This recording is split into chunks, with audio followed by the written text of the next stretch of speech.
Hi friends, ఈ weekend నాకైతే చాలా బిజీగా గడిచింది. కాస్త ఫ్రెష్ అవ్వాలని కొండపోచమ్మ రిజర్వాయర్కి వెళ్ళాం. రోడ్డంతా పచ్చదనం, చల్లని గాలి, డ్రైవ్ అయితే చాలా బాగుండే. రిజర్వాయర్ దగ్గరికి చేరుకున్నాక అస్సలు మజా మొదలైంది.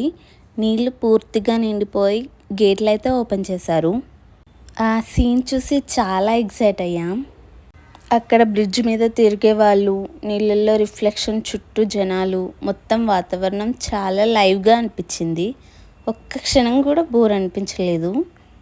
ఈ ట్రిప్ అయితే చాలా హ్యాపీగా అనిపించింది.